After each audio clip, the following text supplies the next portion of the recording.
എല്ലാവർക്കും നമസ്കാരം.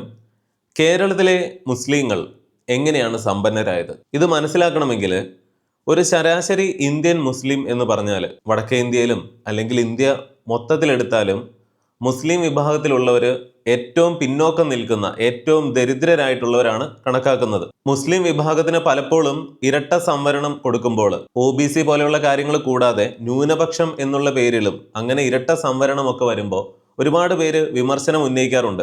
എന്തുകൊണ്ട് 20 കോടിയിലധികം ജനങ്ങളുള്ള മുസ്ലിം വിഭാഗത്തിന് ഇന്ത്യയിൽ ഇങ്ങനെ സംവരണങ്ങൾ ആനുകൂല്യങ്ങളൊക്കെ കൊടുക്കുന്നു? 20 കോടി എന്നൊക്കെ പറഞ്ഞാൽ അതിലധികം ജനസംഖ്യ ഉള്ളത് ലോകത്താകെ 7 രാജ്യങ്ങളേ ഉള്ളൂ.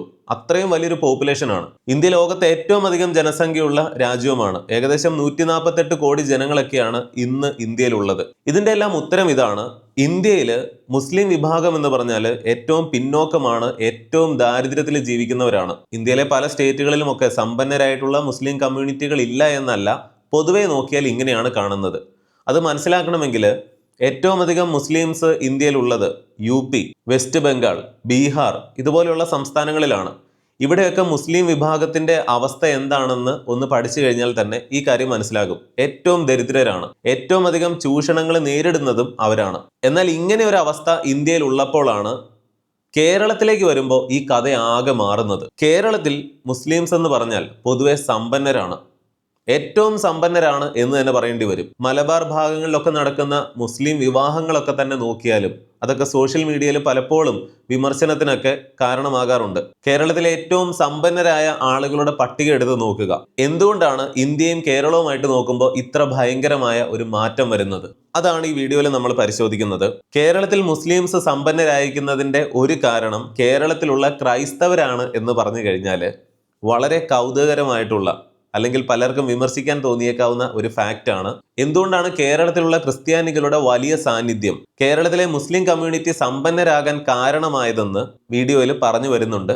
അതിനു മുൻപ് മറ്റു ചില കാര്യങ്ങൾ മനസ്സിലാക്കേണ്ടതുണ്ട്. എന്തുകൊണ്ട് മുസ്ലിം വിഭാഗം ഇന്ത്യയിൽ ദരിദ്രരായി മാറി അല്ലെങ്കിൽ പിന്നോക്കമായി മാറി എന്നുള്ളതിൻ്റെ ഉത്തരം കണ്ടെത്തുക എന്നുള്ളതാണ്.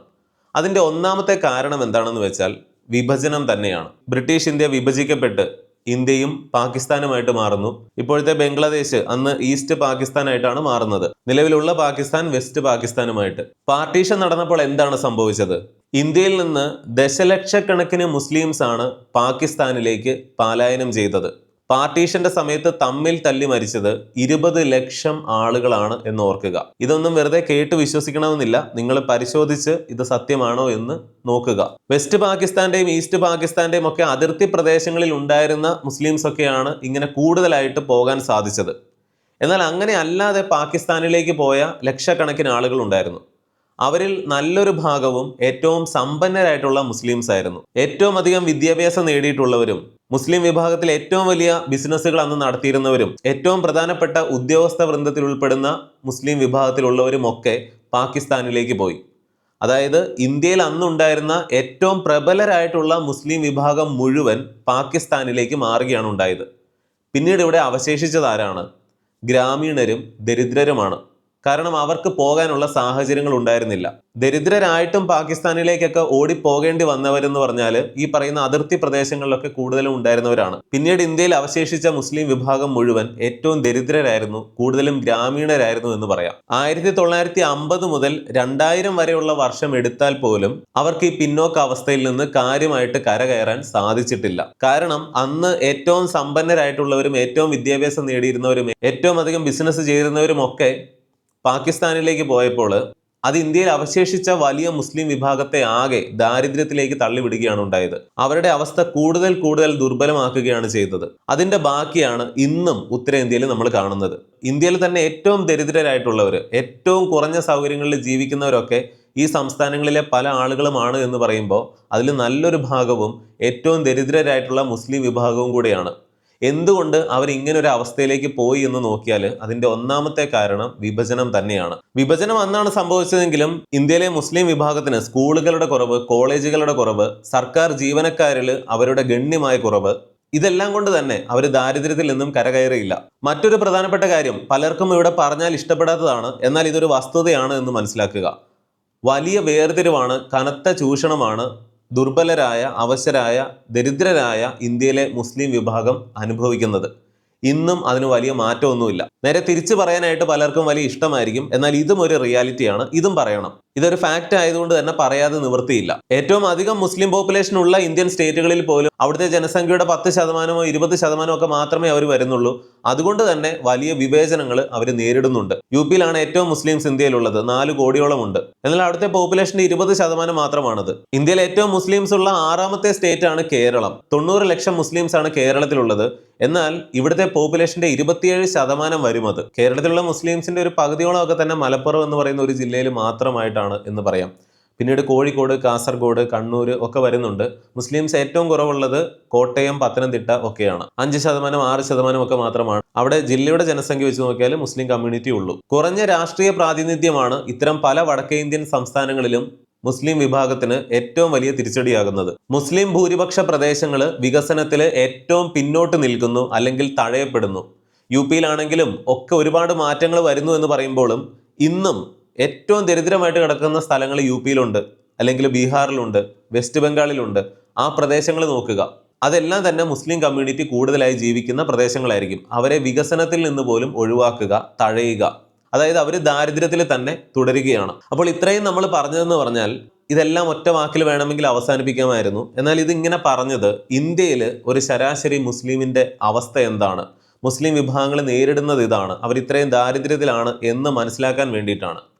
ഇവിടെയാണ് കേരളത്തിൽ അതിഭയങ്കരമായ മാറ്റം വരുന്നത്. കേരളത്തിലെ മുസ്ലിംസ് എന്ന് പറഞ്ഞാൽ പൊതുവെ റിച്ചാണ്, അല്ലെങ്കിൽ മറ്റ് പല വിഭാഗങ്ങൾക്കും അസൂയ തോന്നുന്ന രീതിയിൽ അത്രമാത്രം റിച്ചാണ്. അവരിൽ നല്ലൊരു ഭാഗവും മലബാർ ഏരിയയിലൊക്കെ പ്രത്യേകിച്ചും എന്ന് പറയാം. എന്തുകൊണ്ട്? അതിൻ്റെ ഒന്നാമത്തെ കാരണം എന്ന് പറയുന്നത് വേറൊന്നുമല്ല, ഏറ്റവും പ്രധാനപ്പെട്ട കാരണവും ഇത് തന്നെയാണ്, ഗൾഫ് മണി എന്നുള്ളതാണ്. കേരളം എങ്ങനെയാണ് പച്ച പിടിച്ചത്? ഇടതും വലതും ഒക്കെ നമ്മൾ ഒരുപാട് കുറ്റം പറയുമെങ്കിലും അവരൊക്കെ ഒരുപാട് നല്ല കാര്യങ്ങൾ ചെയ്തിട്ടുണ്ട്, അതൊക്കെ ശരിയാണ്. എന്നാൽ ഏറ്റവും പ്രധാനപ്പെട്ട കാര്യം കേരളത്തിലേക്ക് ഒരു 70കൾ മുതൽ വന്ന ഗൾഫ് മണി തന്നെയാണ്. ഇന്ന് നമ്മുടെ GSDPയുടെ ഒരു 4/1 NRI റെമിറ്റൻസ് ആണ് എന്ന് പറയുമ്പോൾ കേരളം നിലനിൽക്കുന്നത് തന്നെ ഗൾഫ് മണിയിൽ തന്നെയാണ് ഇന്നും എന്ന് പറയേണ്ടി വരും. അടുത്തിടെ വരെ NRI റെമിറ്റൻസിൽ 1ാമതായിരുന്നു കേരളം. ഇപ്പോൾ അത് മഹാരാഷ്ട്രയെ നമ്മൾ 2ാമതായിട്ട് മാറി. മഹാരാഷ്ട്രയുടെയും കേരളത്തിന്റെയും പോപ്പുലേഷൻ എത്ര വ്യത്യാസമുണ്ടെന്ന് ചിന്തിക്കണം. അവിടെയാണ് കേരളം ഇവിടെ എത്ര ഭയങ്കരനാണ് എന്ന് മനസ്സിലാക്കേണ്ടത്. അപ്പോൾ ഗൾഫ് പ്രവാസികളാണ് കേരളത്തെ രക്ഷപ്പെടുത്തിയെങ്കിൽ അതിൽ ഏറ്റവും മികച്ച സംഭാവന നൽകിയത് ആരാണ്? കേരളത്തിലെ മുസ്ലിം വിഭാഗം തന്നെയാണ്. ഇത് പറയുമ്പോൾ ആർക്കും ഇഷ്ടപ്പെടാതിരുന്നിട്ടൊന്നും കാര്യമില്ല, ഇതൊരു ഫാക്റ്റാണ്. ഏറ്റവും അധികം പ്രവാസികൾ അന്നും ഇന്നും ഗൾഫ് നാടുകളിലുള്ളത് കേരളത്തിലെ മുസ്ലിം വിഭാഗങ്ങളിൽ നിന്നാണ്. ഏകദേശം പകുതിയോളം അവർ തന്നെയാണ്. മധ്യ കേരളത്തിൽ പ്രത്യേകിച്ചും, അല്ലെങ്കിൽ ക്രിസ്ത്യൻസ് കൂടുതലും ഇപ്പോൾ ഗൾഫ് രാജ്യങ്ങളല്ല യൂറോപ്യൻ രാജ്യങ്ങളും മറ്റുമൊക്കെയാണ് തിരഞ്ഞെടുക്കുന്നത്. അവരവിടെ പോയാണ് ജീവിക്കുന്നത്. അവിടെ നിന്ന് ഇങ്ങോട്ട് വലിയ പണമൊന്നും വരാനില്ല. ഇന്നും ഗൾഫിലേക്ക് പോകുന്നവർ തന്നെയാണ് നമ്മുടെ നാടിനെ മുന്നോട്ട് ഓടിക്കുന്നത്. അവിടെയാണ് ഇന്നും ഗൾഫിലേക്ക് പോകുന്നതിലും ഗൾഫിൽ നിന്ന് പണം അയക്കുന്നതിലും മുസ്ലിം വിഭാഗം മാത്രമാണ് പിന്നോട്ട് പോകാത്തത്. പ്രത്യേകിച്ച് മലപ്പുറം, കോഴിക്കോട് അല്ലെങ്കിൽ മലബാർ ഏരിയകളൊക്കെ നോക്കുകയാണെങ്കിൽ അവിടെ ഇപ്പോഴും പല പയ്യന്മാരും എന്ന് പറഞ്ഞാൽ 18 വയസ്സാകാൻ നിൽക്കുകയാണ്. ഉടനെ കയറി പോവുകയാണ് ഗൾഫിലേക്ക്, കിട്ടുന്ന ജോലി ചെയ്യുകയാണ്. ഇന്ന് കേരളത്തിലെ ഏറ്റവും സമ്പന്നരായിട്ടുള്ള പലരും മുസ്ലിംസ് ആണ് എന്ന് പറയുമ്പോൾ അവരെല്ലാം തുടങ്ങിയത് വലിയ ബിസിനസ്സുകളിൽ നിന്നുമല്ല. ഇവരെല്ലാം ഗൾഫിൽ പോയി ബിസിനസ് ചെയ്യുകയാണെന്നല്ല പറഞ്ഞത്. ഭൂരിഭാഗം ആളുകളും സാധാരണ ജോലികൾ തന്നെയാണ് ചെയ്യുന്നത്. എന്നാൽ ഇവരെല്ലാം കൂടി കേരളത്തിലേക്ക് അയക്കുന്ന പണം എന്ന് പറഞ്ഞാൽ അതിഭയങ്കരമാണ്. നമ്മൾ പ്രവാസികളുടെ കഷ്ടപ്പാടുകളും പ്രവാസികൾ ജീവിതം ത്യജിക്കുന്നതും ഒക്കെ പറയുമ്പോൾ അതിൽ ഏറ്റവും കൂടുതൽ ത്യാഗം ചെയ്യുന്നതും സംഭാവന നൽകുന്നതും കേരളത്തിലെ മുസ്ലിം കമ്മ്യൂണിറ്റി ആണ് എന്ന് ഓർക്കേണ്ടതാണ്. ഇതിന്റെ തുടർച്ച എന്നോണം പറയേണ്ട മറ്റൊരു കാര്യമാണ് സംരംഭകത്വം. അതായത് ഒരു ബിസിനസ് കൊണ്ട് മാത്രമേ ഒരു സംസ്ഥാനം രക്ഷപ്പെടൂ എന്നൊക്കെ നമ്മൾ പറയുമ്പോൾ കേരളത്തിൽ ഏറ്റവും അധികം ബിസിനസ് ചെയ്യുന്നത് ആരാണ്? ഗൾഫ് രാജ്യങ്ങളിലാണെങ്കിലും ഇവരിൽ നല്ലൊരു ഭാഗവും ആദ്യമൊക്കെ സാധാരണ ജോലികളാണെങ്കിലും പിന്നീട് എന്തെങ്കിലുമൊക്കെ ചെറുതും വലുതുമായിട്ടുള്ള ബിസിനസ്സുകൾ ചെയ്യുന്നു. അവർ നാട്ടിൽ വന്നാലും ചെറുതോ വലുതോ ആയിട്ടുള്ള ബിസിനസ്സുകൾ ചെയ്യുന്നു. അതായത് ഏറ്റവും ഭയങ്കരമായിട്ടുള്ള ഒരു ബിസിനസ്സേ ചെയ്യൂ എന്നൊന്നുമില്ല.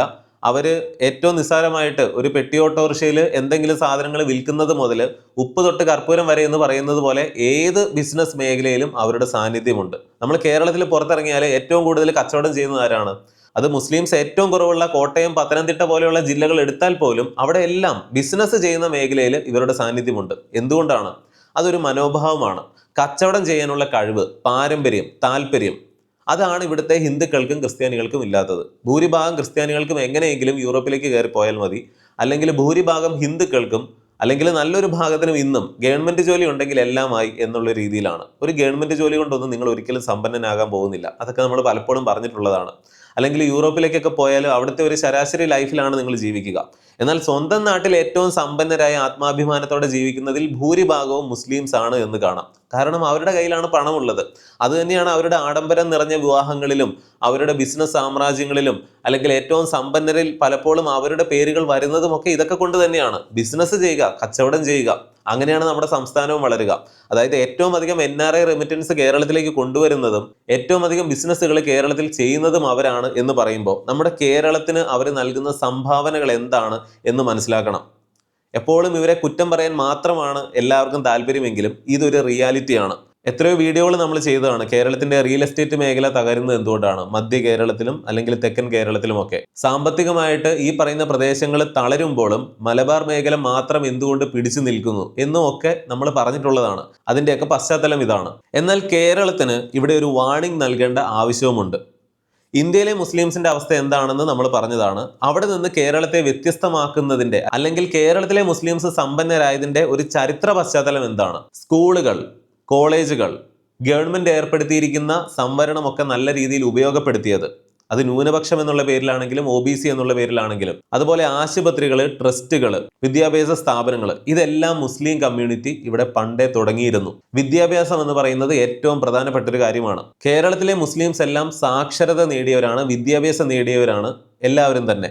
എന്നാൽ ഇന്ത്യയിൽ അങ്ങനെ ആയിരുന്നില്ല. അവർക്ക് വിദ്യാഭ്യാസം ഇല്ലായിരുന്നു, സാക്ഷരത ഇല്ലായിരുന്നു. അതുകൊണ്ട് അവർ പിന്നോക്കം പോയി. കേരളത്തിലെ മുസ്ലിംസ് സമ്പന്നരാകാൻ കാരണം എന്താണ്? അവര് സ്ത്രീകളുടെ വിദ്യാഭ്യാസത്തിൽ പോലും നല്ല രീതിയിൽ ശ്രദ്ധിച്ചിരുന്നു എന്നുള്ളതാണ്. കേരളത്തിൽ നടന്ന മാപ്പിള നവോത്ഥാനം ഒരു പ്രധാനപ്പെട്ട അധ്യായമാണ്. മറ്റൊരു പ്രധാനപ്പെട്ട കാര്യം ഇംഗ്ലീഷ് ഭാഷയാണ്. അതായത് മോഡേൺ കാര്യങ്ങളോട്, പുത്തൻ ലോകത്തോട് അവരെപ്പോഴും ഒരു ഓപ്പൺ മൈൻഡഡ് ആയിട്ടാണ് നിന്നത്. എന്നാൽ ഈ കാര്യങ്ങളിലൊക്കെ ഇപ്പോൾ കല്ലുകടികൾ കാണുന്നുണ്ട്. ഇന്ത്യയിലെ ഒരു ശരാശരി മുസ്ലിമിനെ അപേക്ഷിച്ച് കേരളത്തിലുള്ള മുസ്ലിംസ് ഏറ്റവും സമ്പന്നരായി നിൽക്കുമ്പോൾ അതിന്റെ പ്രധാനപ്പെട്ട കാര്യം അവർ കാലത്തിനൊത്ത് പണ്ടേ മാറിയിരുന്നു എന്നുള്ളത് കൊണ്ടാണ്. സ്ത്രീകൾക്ക് വിദ്യാഭ്യാസം കൊടുക്കുന്നതിൽ അവർ മുന്നിലായിരുന്നു. ഇംഗ്ലീഷ് ഭാഷ പഠിക്കുന്നതിൽ അവർ മുന്നിലായിരുന്നു. സ്കൂളുകളും കോളേജുകളും ആശുപത്രികളും ഒക്കെ തുടങ്ങുന്നതിലും ബിസിനസ് തുടങ്ങുന്നതിലും ഒക്കെ അവർ മുന്നിലായിരുന്നു. അങ്ങനെയുള്ളിടത്താണ് ഇന്ന് പല മതത്തിന്റെ നിയമങ്ങളും ഒക്കെ പറഞ്ഞുകൊണ്ട് സ്ത്രീകളുടെ സ്വാതന്ത്ര്യത്തെ തളച്ചിടാനും അല്ലെങ്കിൽ പിന്നോക്കം പോകാനുള്ള ചില പഴഞ്ചൻ സാധനങ്ങളുമൊക്കെ ഇന്ന് കേരളത്തിൽ ചിലർ കൊണ്ടുവരാൻ ശ്രമിക്കുന്നത്. അവരാണ് ഈ കമ്മ്യൂണിറ്റി നേരിടാൻ പോകുന്ന ഏറ്റവും വലിയ വെല്ലുവിളി എന്ന് തിരിച്ചറിയുക. വീഡിയോയുടെ തുടക്കത്തിൽ നമ്മൾ പറഞ്ഞതുപോലെ കേരളത്തിൽ മുസ്ലിംസ് ഏറ്റവും സമ്പന്നരാകാൻ കാരണം കേരളത്തിലുള്ള വലിയ ക്രൈസ്തവ സമൂഹമാണ് എന്ന് പറഞ്ഞാൽ ചിലർക്ക് തോന്നിയേക്കാം ഇത് എന്താണ് പറയുന്നത്. ഇത് ഏറ്റവും പ്രധാനപ്പെട്ട ഒരു പോയിന്റ് തന്നെയാണ്. കാരണം ഇന്ത്യ പൊതുവെ നമ്മൾ എടുത്തു നോക്കിയാൽ ഇന്ത്യയിൽ 80%, 8.0, അതായത് 10-ൽ 8 പേരും ഹിന്ദുക്കളാണ്. ഏറ്റവും വലിയ ജനസംഖ്യയുള്ള രാജ്യവുമാണ് ഇന്ത്യ. ബാക്കിയുള്ളതിൽ ഭൂരിഭാഗവും മുസ്ലിംസ് ആണ് എന്ന് പറയാം. എന്നാൽ UP-യിൽ പോലും ഏറ്റവും അധികം മുസ്ലിംസ് ഇന്ത്യയിൽ ഉണ്ടായിട്ടും 4 കോടി ഉണ്ടായിട്ടും അത് അവിടുത്തെ 20% മാത്രമാണ്. അതായത് ഹിന്ദുക്കളുടെ വലിയൊരു ഭൂരിപക്ഷം അവിടെ നിൽക്കുമ്പോൾ മുസ്ലിംസ് ഏറ്റവും ന്യൂനപക്ഷമായിട്ട് നിൽക്കുന്നു. ഇത് പലപ്പോഴും വിവേചനങ്ങൾക്ക് കാരണമാകാറുണ്ട്. പ്രത്യേകിച്ച് രാഷ്ട്രീയത്തിലെ പ്രാതിനിധ്യത്തിന്റെ കുറവ്. മുസ്ലിം കമ്മ്യൂണിറ്റികൾ കൂടുതലായിട്ട് ജീവിക്കുന്ന പ്രദേശങ്ങളെ വികസനത്തിൽ നിന്നും തഴയപ്പെടാനുള്ള സാഹചര്യങ്ങൾ ഉണ്ടാകാറുണ്ട്. രണ്ടു കൂട്ടരുടെയും കയ്യിലിരിപ്പും ഇതിനൊരു കാരണമാണ്. അതും കൂടെ പറയണമല്ലോ. അപ്പോൾ ഇങ്ങനെയുള്ള ഒരു അവസ്ഥയാണ് ഇന്ത്യയിലെ മറ്റ് പല സ്റ്റേറ്റുകളിലും ഉള്ളതെങ്കിൽ കേരളം എന്ന് പറയുന്നത് ഇവിടെയാണ് വ്യത്യസ്തമാകുന്നത്. ഇന്ത്യയിൽ ഏറ്റവും അധികം ക്രിസ്ത്യാനികൾ ഉള്ളത് ഏത് സംസ്ഥാനത്താണ്? കേരളത്തിലാണ്. കേരളത്തിലെ കാര്യങ്ങൾ എങ്ങനെയാണ്? കേരളത്തിൽ ഒരു പകുതി ഹിന്ദുക്കളാണെന്ന് പറയാം, പകുതിയിലധികം. പിന്നെ ഉള്ളത് ഒരു 4-1 അല്ലെങ്കിൽ ഒരു 27% ഒക്കെ മുസ്ലിംസ് ആണ്. പിന്നെ ഉള്ളതാണ് ക്രിസ്ത്യൻസ്. അതിൽ പകുതിയോളം അല്ലെങ്കിൽ പകുതിയിലധികം കാത്തലിക്സ് ആണ്. അതായത് ഇവിടെ മറ്റ് ഇന്ത്യൻ സംസ്ഥാനങ്ങളിലുള്ളതുപോലെ വലിയൊരു ഹിന്ദു ഭൂരിപക്ഷമില്ല. 50%-ലധികം എന്ന് പറഞ്ഞാൽ വലിയ ഭൂരിപക്ഷമാണ്. എന്നാൽ ഇന്ത്യയിലെ മറ്റ് സ്റ്റേറ്റുകൾ നോക്കുക. അതിന്റെ കാരണം എന്താണ്? ഇവിടെ മുസ്ലിംസും ക്രിസ്ത്യാനികളും ബാക്കി ഏകദേശം ഈക്വൽ ആയിട്ടാണ് നിൽക്കുന്നത്. അതായത് 4-ൽ 2 ഹിന്ദുക്കളും 4-ൽ 1 മുസ്ലിമും 4-ൽ 1 ക്രിസ്ത്യാനികളും എന്ന് വേണമെങ്കിൽ പറയാം ചുരുക്കത്തിൽ. ഈ ഒരു കാരണം കൊണ്ട് തന്നെ മറ്റ് പല വടക്കേ ഇന്ത്യൻ സ്റ്റേറ്റുകളിലും ഒക്കെ പറയുന്നത് പോലെയുള്ള ഒരു ചൂഷണമോ വേർതിരിവോ ഇവിടെ നടക്കാനുള്ള സാധ്യതയില്ല. അതായത് നമ്മുടെ കേരളത്തിലെ മുസ്ലിം വിഭാഗത്തിലുള്ളവർക്ക് ഏറ്റവും സമ്പന്നരാകാൻ സാഹചര്യങ്ങൾ സൃഷ്ടിക്കുന്നത് കേരളത്തിലുള്ള ക്രിസ്ത്യാനികളുടെ വലിയ സാന്നിധ്യവുമാണ് എന്ന് വ്യക്തമായിട്ട് മനസ്സിലാക്കാനായിട്ട് സാധിക്കും. ഇവിടെ വേറൊരു ചോദ്യമുണ്ട്. കേരളത്തിൽ അപ്പോൾ മുസ്ലിംസ് ഇല്ലായിരുന്നുവെങ്കിൽ ക്രിസ്ത്യാനികൾക്കും ഈ പറയുന്ന പ്രശ്നം നേരിടേണ്ടി വരില്ലേ എന്ന്. അത് തുറന്നു പറഞ്ഞാൽ കുറച്ച് വിവാദപരമായിട്ട് പോകും. ക്രിസ്ത്യൻ ഭൂരിപക്ഷമായിട്ടുള്ള എത്രയോ വികസിത രാജ്യങ്ങളിലേക്ക്, അവിടേക്ക് കേരളത്തിൽ നിന്നും ഇന്ത്യയിൽ നിന്നും ഒക്കെ എത്രയോ ഹിന്ദുക്കളാണ് പോകുന്നത്. അവിടെയൊന്നും ഒരു കുഴപ്പമില്ലല്ലോ. ഏറ്റവും കൂടുതൽ കുഴപ്പമുണ്ടാകുന്നത് ഏത് വിഭാഗം പോകുമ്പോഴാണ്? എന്തുകൊണ്ടാണ്? അതൊന്ന് മനസ്സിലാക്കുക. ഇനി ഒരു ലാസ്റ്റ് പോയിന്റ് ആയിട്ട് പറയേണ്ടത്, നമ്മളെല്ലാം വളരെ സിമ്പിളായിട്ട് പറയുക, അതാണ് നമ്മുടെ ഒരു മുഖമുദ്ര എന്ന് തന്നെ പറയാം. എന്നിരുന്നാലും ഇത് കുറെ കൂടെ സിമ്പിളായിട്ട് പറയാനാണ് ഞാൻ ഉദ്ദേശിക്കുന്നത്. അതായത് കൂട്ടത്തിലുള്ളവനെ രക്ഷപ്പെടുത്തണം എന്നുള്ളൊരു ചിന്ത പൊതുവെ ഒരു മുസ്ലിമിനുണ്ട് എന്ന് പറയാം. ഇതാണ് പലപ്പോഴും പല ക്രിസ്ത്യൻ കമ്മ്യൂണിറ്റിയിലുള്ളവർക്കും ഹിന്ദു കമ്മ്യൂണിറ്റിയിലുള്ളവർക്കും ഇല്ലാത്തത്. എൻ്റെ ഒപ്പം അവനും കയറി വരരുത് എന്നുള്ളൊരു ചിന്തയാണ് പലർക്കും ഉള്ളതെങ്കിൽ, ഈ പറയുന്ന മുസ്ലിം വിഭാഗങ്ങളിൽ എങ്ങനെയാണ് നമ്മൾ കാണുന്നത്? ഒരുത്തൻ ഗൾഫിൽ പോയാൽ അവൻ്റെ കുടുംബക്കാരെ മുഴുവൻ അവിടെ കൊണ്ടുപോകാനും എല്ലാവരെയും രക്ഷപ്പെടുത്താനും, പ്രത്യേകിച്ച് സഹോദരങ്ങളെ എല്ലാം അതുപോലെ തന്നെ രക്ഷപ്പെടുത്താനുള്ള ഒരു മനോഭാവമാണ്, അങ്ങനെയുള്ള ഒരു കുടുംബ പാരമ്പര്യമാണ് അവർ ശീലിച്ചു വരുന്നത്. ഇത് എല്ലാവരുടെയും കാര്യത്തിലല്ല പറഞ്ഞത്, പൊതുവെ നമ്മൾ കാണുന്നത് ഇതാണ്. ആലോചിച്ച് നോക്കിയാൽ മനസ്സിലാവും. നേരെ മറിച്ച് ഈ ക്രിസ്ത്യൻസിൻ്റെയോ ഹിന്ദുക്കളുടെ കാര്യം വരുമ്പോഴോ, സ്വന്തം സഹോദരനോ അയൽവക്കത്ത് കിടക്കുന്നവനോ പോലും എൻ്റെ ഒപ്പം കയറി വന്നു കഴിഞ്ഞാൽ അവർക്ക് വലിയ ബുദ്ധിമുട്ടായിരിക്കും. അസൂയ, കണ്ണുകടി എന്നൊക്കെ പറയുന്ന കാര്യങ്ങൾ. ഇപ്പം എല്ലാവരും അങ്ങനെയാണെന്നല്ല പറഞ്ഞത്. ഇപ്പോൾ ക്രിസ്ത്യൻസിനിടയിൽ തന്നെ ഈ ജ്ഞാനായ അല്ലെങ്കിൽ കോട്ടയം രൂപതക്കാരെ കുറിച്ചൊക്കെ പറയാറുള്ള ഒരു പ്ലസ് പോയിന്റ് ഇതാണ്. ഒരുത്തൻ പോയി പുറത്തു പോയി രക്ഷപ്പെട്ട് കഴിഞ്ഞാൽ ബാക്കിയുള്ളവരെയും കൂടെ കൊണ്ടുപോകാനായിട്ടുള്ള ഒരു ശീലം അവർക്കുണ്ട്. ഇതേ കാര്യം തന്നെ വമ്പിച്ച രീതിയിൽ കാണുന്നതാണ് ഈ മലബാർ മേഖലയിലൊക്കെയുള്ള മുസ്ലിംസിന്റെ കാര്യത്തിലും. അപ്പോൾ അടിസ്ഥാനപരമായിട്ട് മനുഷ്യന്റെ ഉള്ളിലുള്ള ചില മനോഭാവങ്ങളും ശീലങ്ങളും ഒക്കെ ഒരു വിഭാഗം തന്നെ സമ്പന്നരാകുന്നതിനോ ദുർബലപ്പെടുന്നതിനോ ഒക്കെ കാരണമാകാറുണ്ട് എന്ന് മനസ്സിലാക്കുക. മറ്റൊരു വീഡിയോയിൽ വീണ്ടും വരാം. നന്ദി, നമസ്കാരം.